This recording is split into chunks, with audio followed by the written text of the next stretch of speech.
We're working on this 2011 Chevy Equinox with a 2.4 liter Ecotec. So it has the exhaust, only has one bank because it's a 4-cylinder coming out of the back.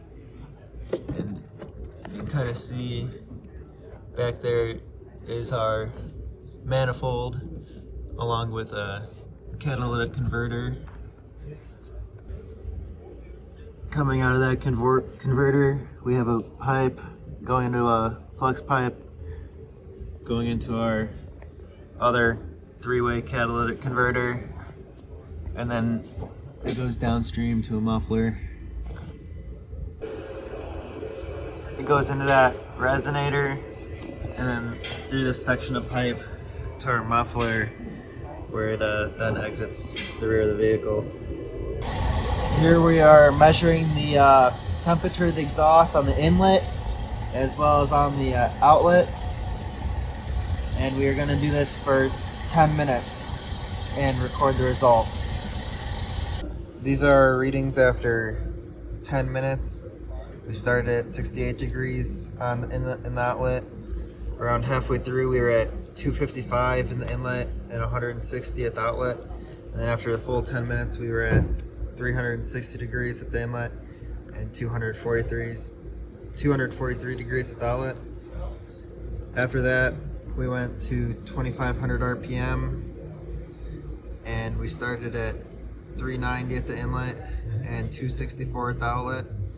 After 5 minutes we were at 557 at the inlet and 466 at the outlet.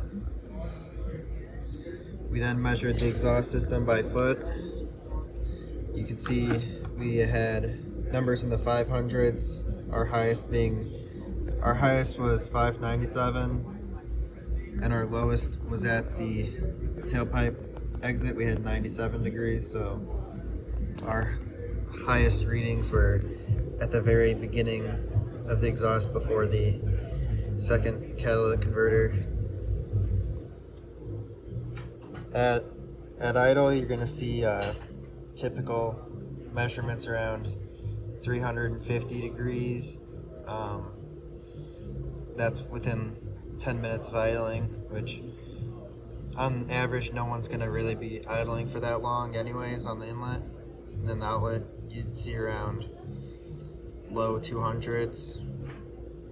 And then for our average temperatures at 2500 RPM, it'll get hotter the longer you're running it for, so upwards of 400, 500 degrees would be expected on the inlet, and 300 to 400 on the outlet.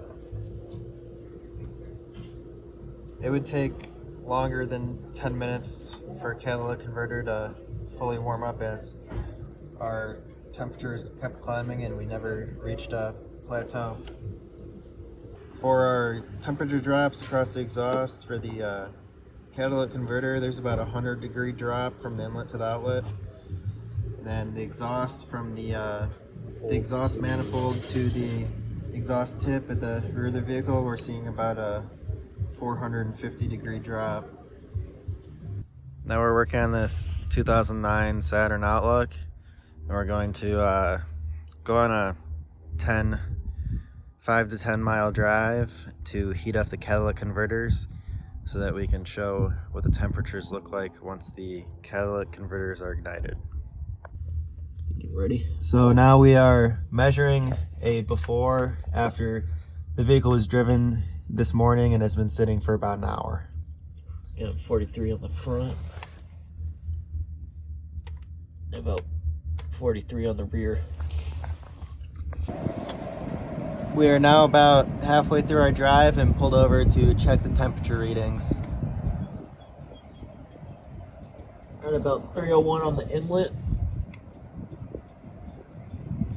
and 330 on the outlet. We have now made a long drive to Murfreesboro and back, and are going to see if our catalytic converter is heated up enough. Looking at the inlet, we're at 303. And on the outlet of the cat, we're at 336. This means that the cat is doing its job. We now know that the reactions are happening in the beds of the catalytic converter since the outlet is hotter than the inlet.